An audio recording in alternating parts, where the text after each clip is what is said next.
Welcome viewer to chapter 3 of King's Ascent. Last chapter, the aftershocks were felt of the first encounter of Tiberius. This time, it's a call for action. Chapter 3 is Man of a Million Tragedies. While the aftershocks of a rediscovered nemesis still rattled the foundation of the warship above, down on the surface uncertainty had taken root among the Oberon. Much less the arrival of Offworlders, but now an intense skirmish involving them and another familiar, yet strange occupant of their territory, had broken out, and the consequences have yet to be anticipated, and, with a clump of anxiety, to be given. The nearby village, previously walked through by the search party, were not enthusiastic for future visitors. Their concerns were discussed in a tree tremendous in size, large enough for boulders to be rolled through the entrance, and had its own staircases inside along the walls. Instead of candles, sprites and wisps were lanterns, since it's common knowledge not to have a flame inside flammable housing. The top floor was an observational conservatory overlooking the span of the settlement and the plains of which the crashed ship lied. At the railing was Faeorn, drinking nectar from a flower through a straw. His gaze was transfixed on a large rock that stood out near the edge of the tree line. Usually, it was used as a scouting platform to alert the people of incoming danger, the visitors, or the trade caravans that would usually bring supplies. However, it was occupied, but not by one of their own.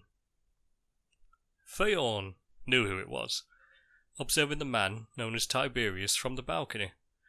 He had rested himself there after his engagement with the visiting Orions, and had not moved since, only observing a wide arch across the plains, and occasionally he looked to the skies. From Faeorn's side approached another one of his kind, a female with much larger wings, also took to observing Tiberius. She wore silk robes with petals woven into the fabric. Her authority was symbolized by the crown of wrapped twigs and gems attached as a crown of branches. "Maeve, your highness, it troubles me you've come to visit at this hour," sparks Faeorn, concerned for her safety, considering recent events. "Fear not, I shall depart soon enough to the capital of Doggerland. My envoys tell me that our guest has caused a disturbance of the peace." She pointed towards Tiberius, and taken a drink for herself. "Aye, that he has, at time though he was the one to draw first." Maeve was visibly frustrated by the report. "Well, I hope whatever he's thinking on that damn rock is an apology, or an excuse at best. I should go over there and give him a few words myself." Faeorn obstructs Maeve's view of Tiberius with himself, putting both hands up and politely reassuring his queen. "Your highness, let's not be too harsh. We need to hear from him first before we make any judgment." A face of ire was all the elder had got from his majesty. "And I presume you're the envoy then for him?" Nervously, he scratched his head. "Well, not officially. The reports don't lie, he really does keep to himself. Only times we ever did ask for contact was, well, for contracts. Say when a predator encroached in our holds, or the exchange of knowledge of the land, really." The queen shrugged it off. "For what purpose? We need to know if this whole hermit act is not a facade concealing an ulterior motive. Have you not considered he may be a fugitive, and those that visited you earlier today could be his prosecutors? And then—" Maeve is cut off from Faeorn mid-sentence. Clearly angered, she throws the floral drink off the balcony. "Your highness, please. I understand that us simply allowing him to live close to our borders may not be seen by our recent visitors as aiding him. Just let me first have a word with him before you come into a conclusion." Have your words, and I will have mine. I have already spoken with my advisors, and have made my decision, regardless of what you do. That being, for security reasons, I've decided to exclude him from our territories. He will not be accepted into the boundaries of our settlements, under the possibility of doing so would have us put on the same pedestal as him, by these Orions, as they are called. Defeated, and not willing to change her mind, Faeorn bows his head and proceeds to walk toward stairs that lead down to the exit of the great tree. Turning back, he sees his queen and makes one final statement. I do not blame your concern for our safety. I just hope we do not find ourselves in need of help from him if the Orions do still choose to put us in their scopes, because I fear your notion may sour his conviction to provide us a helping hand in the future. Maiev nods. It's a risk on both decisions. I am willing to accept the consequences of the one I deem most prudent. Go forth with the wisdom of Titania. Turning away from him, she begins to gently move around, sprites that sparkle and twinkle to the touch. She spoke commands into them, as if they were telecommunication devices. Faeorn walked down to the bottom of the stairs that led to the exit. He took pause to see the bustling commute inside the great tree that was the settlement's main hall and seat of government. Along with the usual townsfolk were the Queen's royal guards. Their armour was a gold and silver in colour, with their fur and wings more insect in appearance, like a moth's for comparison. Their eyes were blackened out, but scented with a bright blue gem-like pupil that expanded and contracted depending on the focus, like a camera lens. The guards allowed him passage, and escorted him to the exit of the tree. When departing down the main stone path that followed through the settlement outside, the energetic commutes of the locals were all front to bear. Men, women and children, all prancing around, and some levitated towards their destinations and daily routines. Fruit market stalls, barbers for their fare, and even woven shoe merchants were just some of the stalls operated by the Oberon. This much community action always gave Faeorn a sense of pride in his work, and a warm heart eager to share in the joy, though his duty would have him spend that energy elsewhere for now. He did not wish to risk this task more so than it needed to be. Tiberius was at the rock for hours since the incident. There would be no change in an extra 5. To get him over there, he would use one of the transports that the Oberon would use. Diverting from the immense stone path to his right, the air began to smell of food, though not the type for his kind, but for another, more alien creature. Faeorn took the time to check a wristband on his right arm. When opening, a small sprite had emerged and blinked in a pattern. It told him the time and how long it would be until nightfall. 30 minutes, it deducted, though it would also be deduced by the rapidly fading crimson glow of the red dwarf as it began to be consumed by the distant mountain ranges that separated the Oberon from the other natives, the Makala. Faeorn's detour led him to the stables. Inside were quadrupedal creatures covered in fur, with 2 large ears at the front, the fur brown and puffed, small tail at the rear, their legs built for speed and quick turns. Even still, their noses twitched at speed as they hopped around the stables. Large enough they were to have a saddle to sit free of the Oberon, and standing taller at the head level by 3 feet, almost double their size. The stable master noticed the elder's presence, and quickly grabbed a strap and ratchet, and gave it to him before turning his attention to one of the animals. While the stable master approached the creature and calmed it with a few gentle pets to the chest, It followed him towards Faeorn, and the saddle was fastened. The elder mounted onto the saddle with some help from the stable master, and strapped the belt onto it, a safety measure and making riding safer. Faeorn thanked for the assistance, and the stable master returned to his duties. Now, don't all go once at right. I know you thumpers like to have a case of the zoomies. Unfortunately for him, the thumper was going to do exactly that. Dashing straight out of that compound at breakneck speeds, it thrashed its rider around. Luckily, he had gained quick control back, and slowed the animal down to a more reasonable pace. Whilst riding atop the steed, Faeorn was once again treated with the sights of his people working their daily routines.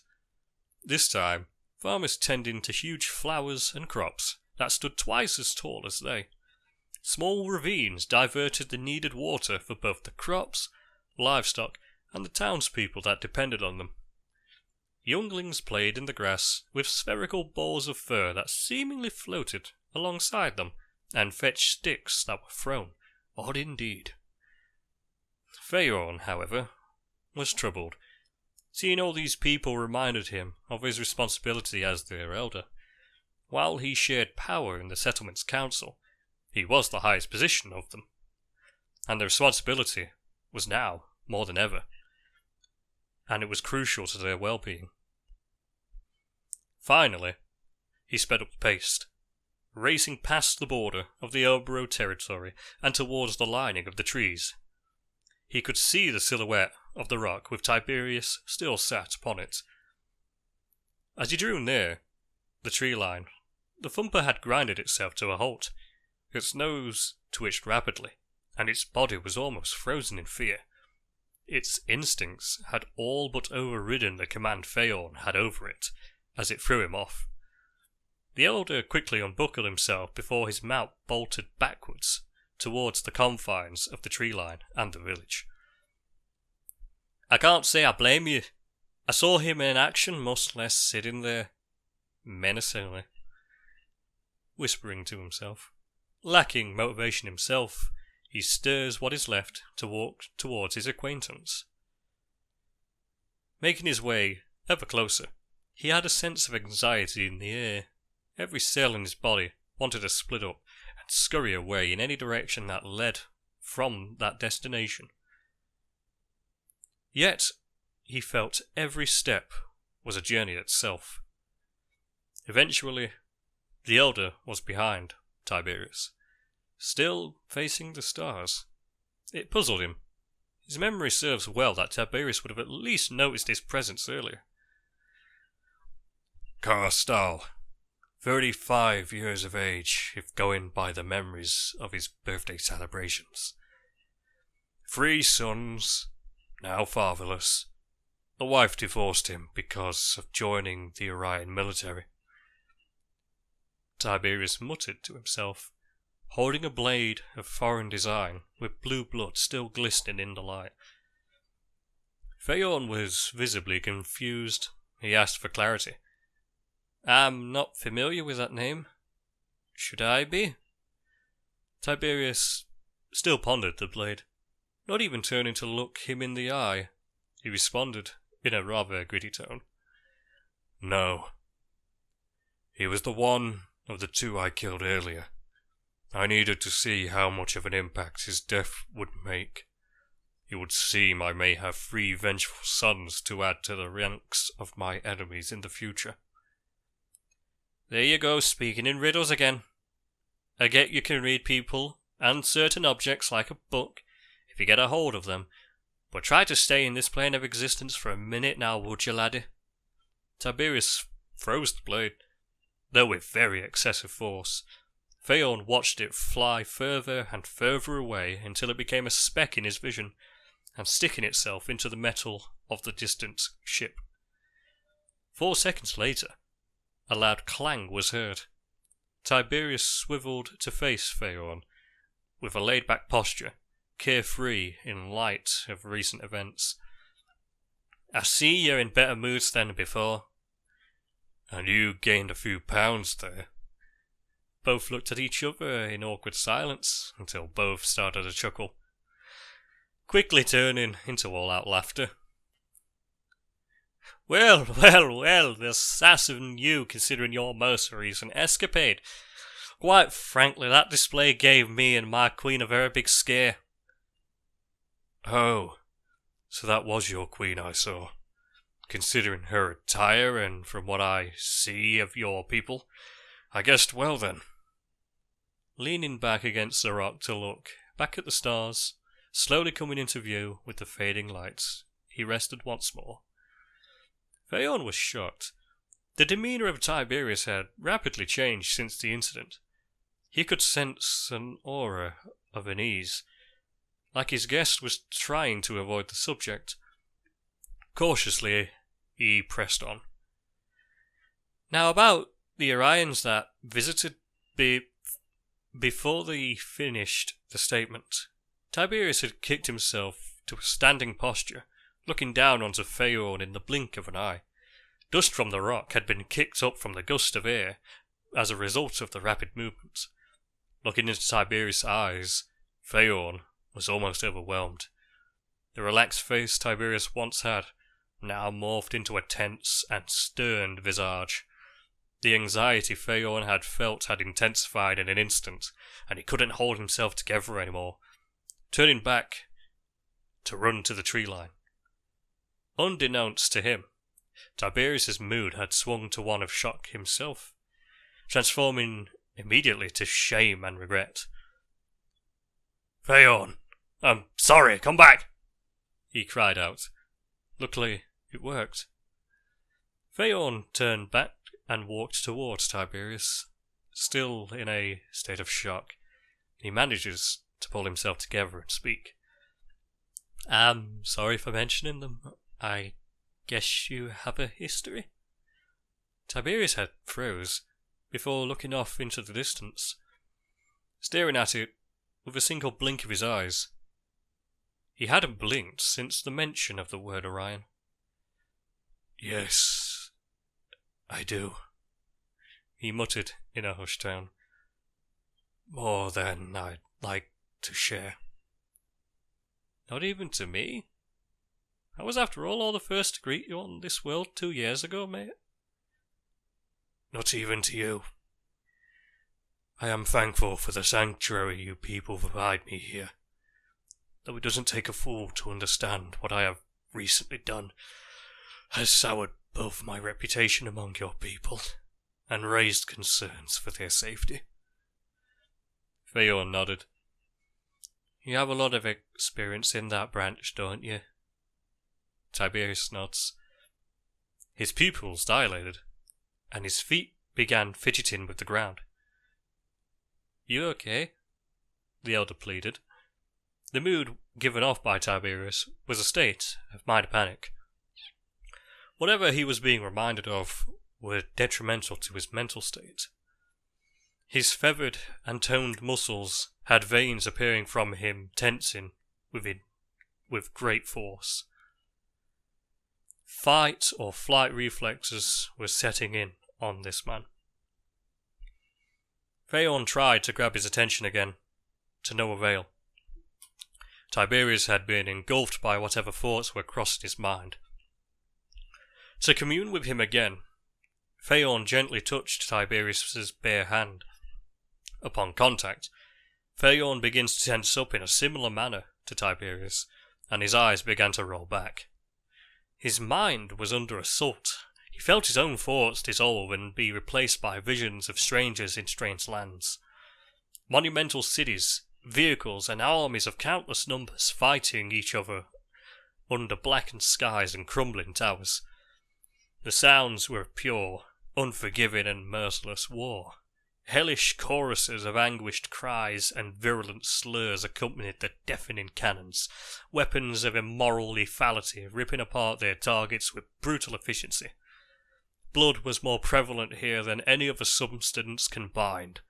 It became apparent to Faeorn he was experiencing this thought through the eyes of someone else, a front row seat to a calamity beyond his world and before his time.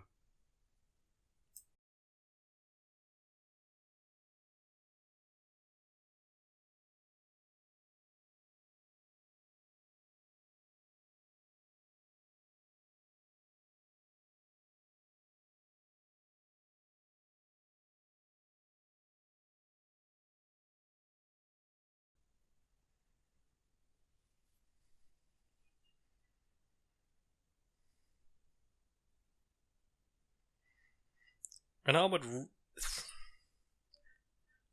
soldier ran towards him, covered head to toe and coloured a dark blue armour with orange and black accents.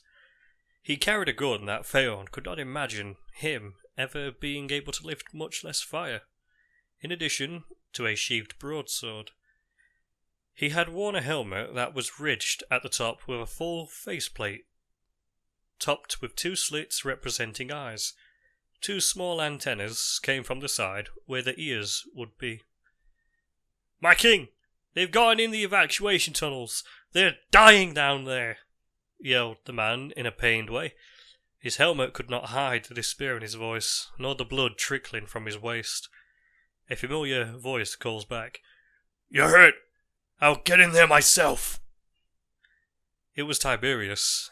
He quickly began to dash through the trenches, brought out by explosions and orbital bombardments, followed by the soldier. "With all due respect, sir, not while I can still hold my rifle. My nephew is down there, and I made a promise to my brother I'd watch over him." Understanding the conviction, he refuses to protest further and allows the soldier to accompany him. The memory changes to seemingly later.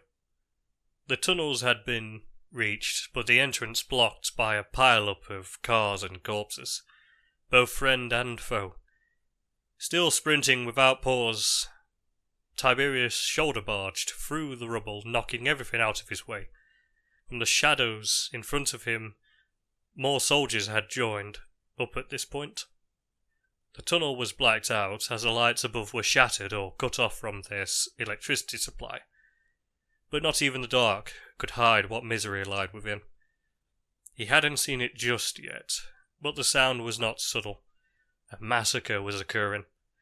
The footsteps of the soldiers began to increase as they began to burst into a sprint.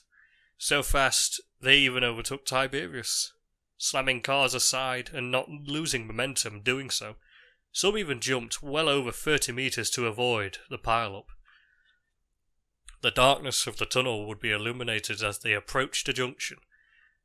Fires burning, vehicles, and gunfire. Tiberius made his way towards the soldiers, and in front drew their rifles.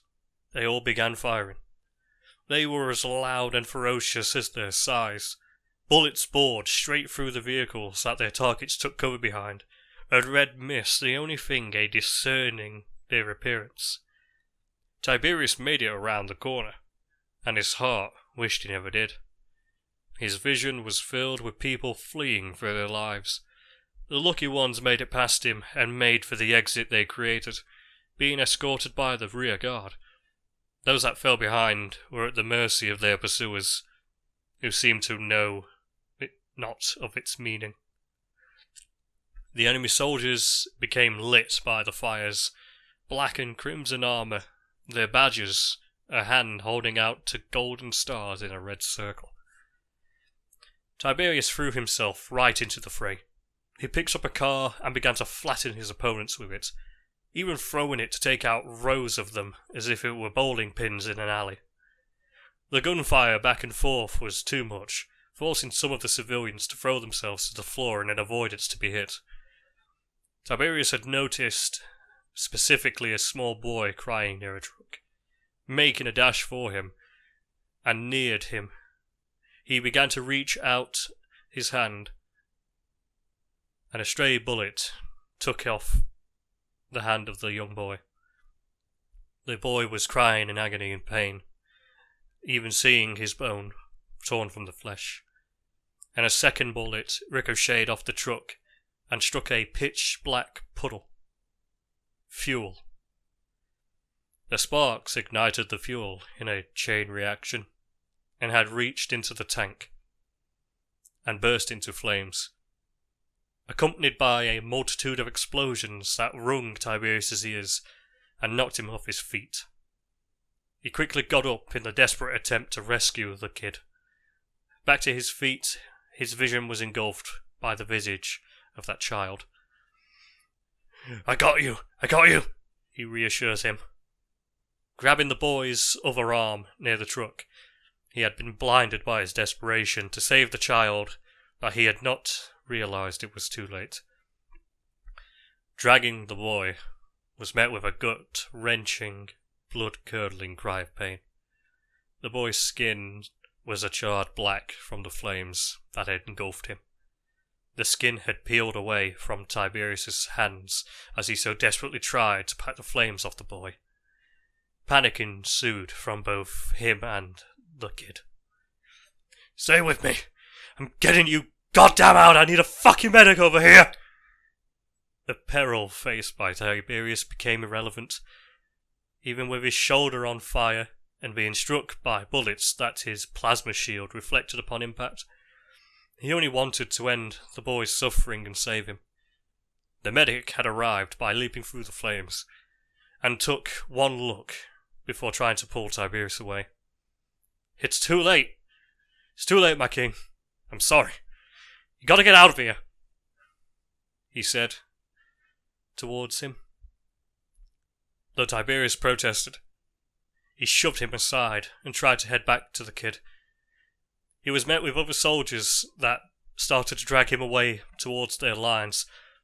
His king, his majesty, screaming in terror as he finally watched the boy go limp and his hand drop to the floor.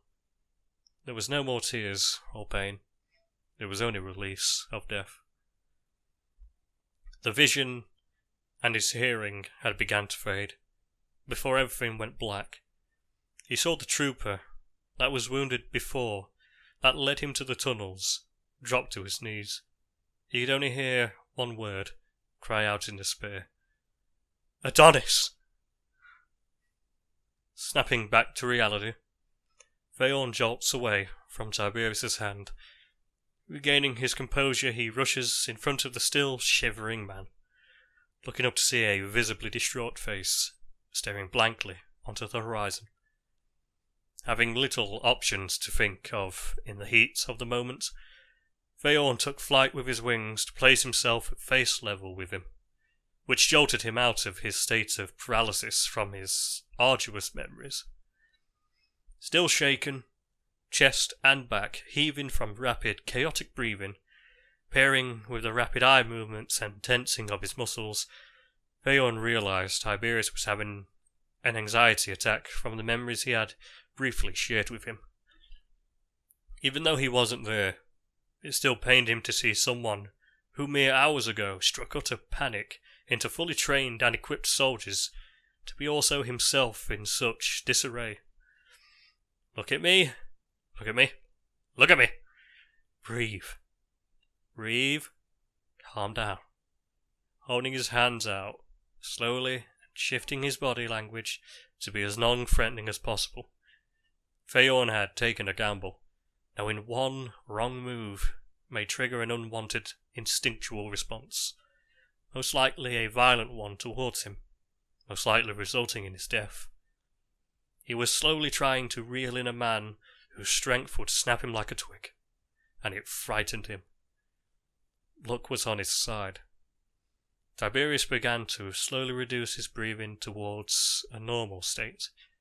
The veins on his muscles began to settle back in and relax, and his head stopped jolting around, searching for targets that were never there.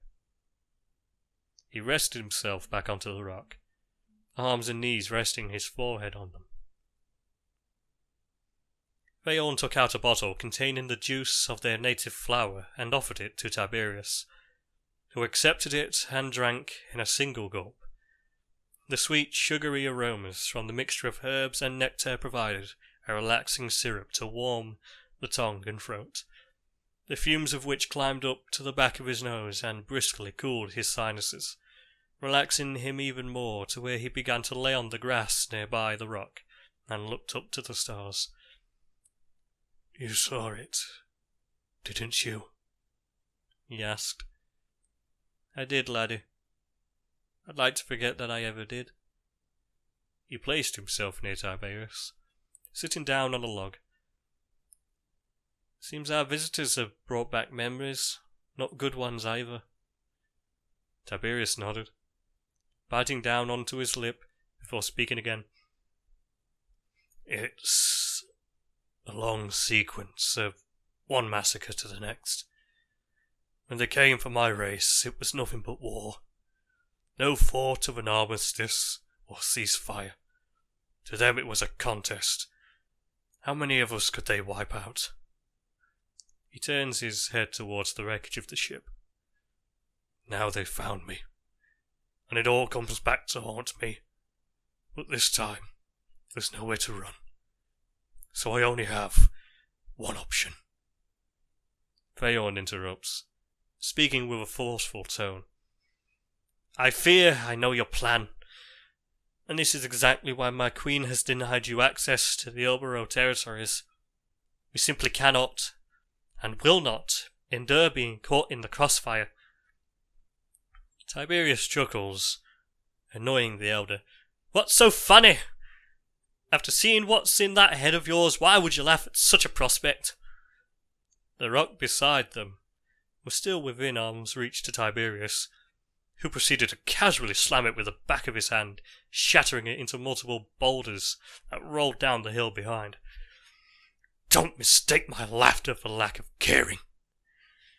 I need to have some form of joy for what's about to happen, grim as it may be. I'm sorry, Faeorn, but you're already in the crossfire. Your decision with you and your people is to pick which side of it to stand at. Why would they? Why would they have to be afraid of us? Tiberius laughs again, standing up before erupting into a more hectic cackle. By the sheer fact you didn't attack me. Their stupid logic is the friend of my enemy is my enemy, regardless of if they feel the same way towards them. They will come for you because you simply allow me residence on your world. But it's not like we can force you off it. Best we can do is ask you nicely to move away from us. Tiberius opened his arms wide. His face expresses a minor annoyance to the statement. Faeorn quickly catches on to what he originally came to ask. Just that. Asking nicely. And what say of you then, Tiberius? He nodded, crossing his arms and looking over to the distant mountains, where the sun finally set. The night encroached the forest, and leaves began to sparkle, and sprites wandered through and around.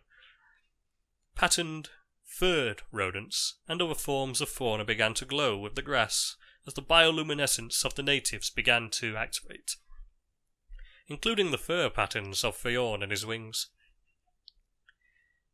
Tiberius took the time to admire the natural beauty before giving his answer. It would be a shame to see all this be given to the fires of war, and I sympathize with your need for preservation. I'll leave, but it won't be for long. Why? Because they'll come for you, posing as friends, but the moment you give them the slightest excuse, they'll unleash all of their fury onto you. Tiberius gets down onto one knee to face Faeorn at eye level. With a smile, he holds his hand out, and they both shake, understanding that this will be a goodbye, and they may not see each other again. I thank you and your people's tolerance for me. I wish I had my own to repay you in kind. You know, now that you mention it, why is it just you here? I heard the guy in your memories referred to you as his king. Tiberius gave no answer, refusing it by immediately breaking into a sprint that left a trail of dust behind him. Within seconds he had already cleared over 100 meters and began making his way to the ship. Faeorn watches as he dashes around the wreckage, going into different floors and grabbing items, before running towards the mountains. He didn't know how long he would take, but he knew wherever Tiberius was going, he was going to be okay. He turned around. The words Tiberius left him began to twirl his thoughts in a whirlwind of worry. Posing as friends, he remarked, looking back to his meeting with Decimus earlier and knowing what it led to. The unease was given more pressure. because he put himself into the shoes of those visitors before and wondered how they would react to the situation. And then the realization hit. It froze him in place, and his heart cold. They could very well see him as an assailant, leading them to him to be killed in an ambush. After all, that exactly how the engagement worked. And he theorized that even his legitimate lack of knowledge surrounding Tiberius may not land a defense in their eyes, but a shameful excuse to hide blame. 2 had died already by his hands, not even mentioning the previous ship, and those visitors were more equipped than the last. Looking to the night sky, he notices a bright speck of light. Taking out his handheld telescope, he attempted to zoom in, and upon gaining focus, he makes out the silhouette containing a multitude of lights. Zooming further, he could make out the insignia that Decimus and his company had on their armors. Then he notices 3 small dots of light descending from the ship, followed by a smaller one in tow. The 3 dots began to re-enter the atmosphere and shone brightly like meteorites. Their combined brightness turned 1/5 of the sky into day and caused the wildlife to scatter, believing it to be a second sun in the sky. Watching them dissipate in brightness, he makes out the shapes of 3 large, horned and winged individuals landing at the outskirts of their settlement, the other smaller one landing further away. "Give them the slightest excuse and they'll unleash all their fury on you." The words now sparkled dread and desperation in Faeorn, whistling back his steed and making haste towards his settlement. Fear had begun to overcome him. It didn't take a genius to know where those 3 were going. Nothing mattered except to get home before they did. To his disappointment, they beat him in the race.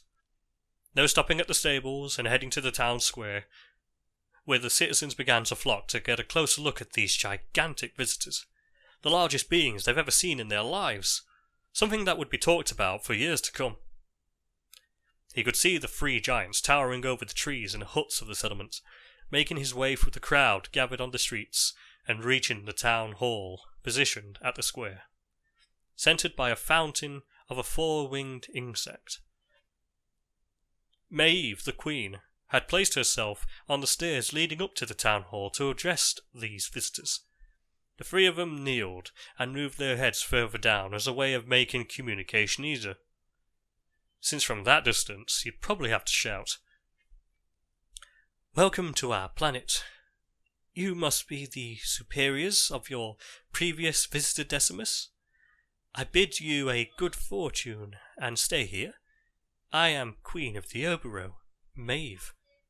"I am Lord Targos, Gerahine Lord of the Denasia, and their representative to the Orion Empire." Placing a hand on his chest as a gesture to good health. "On my left here is Kilmaref, and right is Balthazar." The others gave their own salute. Balthazar had zoned out, looking around the town not to notice the conversation. Their booming voices silenced the crowd, who all were astonished by the force behind each word. To them it was standing in a gale-force wind, ruffling their fur and wings. Kilmaref raised his head to gain the attention of the townsfolk. "We are here on a mission to seek out a person of interest. We are aware he has had contact with you before." The queen had nodded her head and placed her hands behind her back. They all noticed she was giving hand signals. He understood their meaning. She wanted him to come up to her and try to lead them astray. It was clear that Maeve was in distress, but her royal duty compelled her to conceal it with the highest conviction. Continuing to act friendly, she gave and told them. Continuing to act friendly, she gave and told them what they wanted. Yes, though he is a stranger to us still. Being here for 2 years, it was very rare he ever stepped within the confines of what we would call our territory. Balthazar stood straight up. even to his tiptoes, to put his head higher than the tree canopy, seeing the crashed ship in the distance. Our past mission had us encounter him at the ship. Do you know if he still resides there? He asked, returning to his original posture. Not sure. We placed a quarantine around that land because we didn't wish to come across as antagonizing. She leaned to her side, looking closer at the arms and noticing the huge cannons attached to them, as well as the axes and swords strapped to their waists. And, guessing by what you're carrying, you aim to. Targos nodded. Yes, within reason. We wish to apprehend him at best. I require a few questions to be answered. Faeorn finally made it through the crowd to Maev's side. She moves to the side and introduces him. Faeorn here has had the most contact with him. He was designated as the liaison to him to make sure we could coexist at the very least. He is your best informant. Having the gaze of all three Geraheen lords upon him surprised him. It was more terrifying than anything he had witnessed today. The teeth, the horns, the wings and tails, like the great beasts of myth that his ancestors slain at the mountains of woe. The resulting conflict separating the planet and its two native races. It's as if they were staring him down right here and then.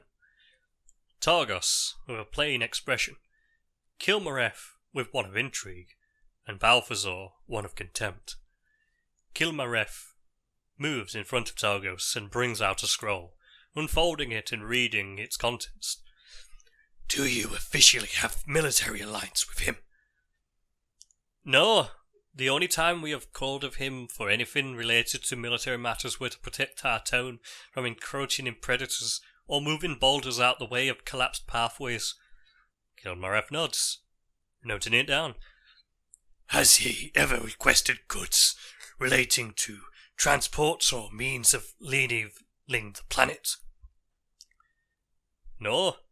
From what I've seen of him, he has no problem getting around. Lastly, we are aware you were with Commander Decimus at the time of the assault. Did at any point you feel threatened or attacked by him? Faeorn shrugs. No. I don't see how that helps you. It will, replied Targos, who stood up with Balthazar to scout the area.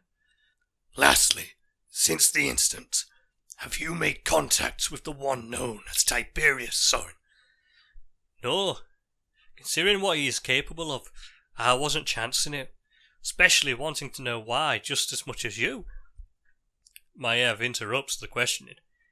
If you think we're in some way obstructing you, then tell us. Realistically, I cannot see how we would be a hurdle to you. What reason would we have? Kilmareth scrolls a scroll, and asked in a condescending manner.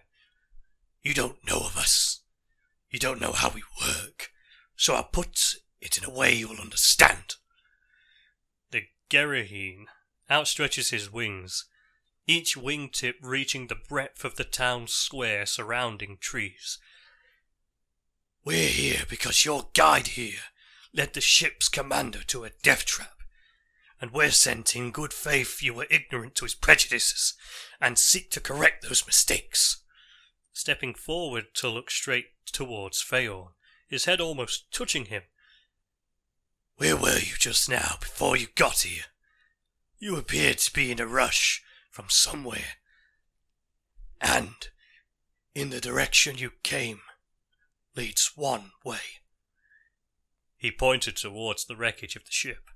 Although not visible to them from there, they knew it was in that direction. Targos pulled Kilmareth back. We do hope you wasn't just with him, telling him to hide. Maiev snarls. We do not lie. I sent him to overlook that wreckage from the vantage point. The rock you can see if you look again where he overwatches that area. The Lord stands up, seeing the rock mentioned overlooking. He nods to himself. It checks out, I suppose. Kilmareth with me. Balthazar, stay here. Before Maiev questioned the reason, Targos and Kilmaref leapt into the air and flapped their great wings, leaving a gust below them so strong it flips carriages and pushes people off their feet. Balthazar looks to Faeorn and Maiev with a grin. I'm here for insurance. People, return to your homes. Your queen commands. The townspeople didn't need any more convincing. Some even ran back in a hurry.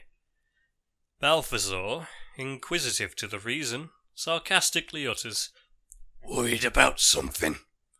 Why so scared? Faeorn and Maiev are accompanied by the royal guards, who stand next to them. Balthazar chuckled at the notion. Do you have something to get off your chest? A confession to your sins? Faeorn tries to reason with the giant. We do not. Had we known how he would respond, we would have not brought your commander to him. Balthazar got exactly what he wanted. The truth.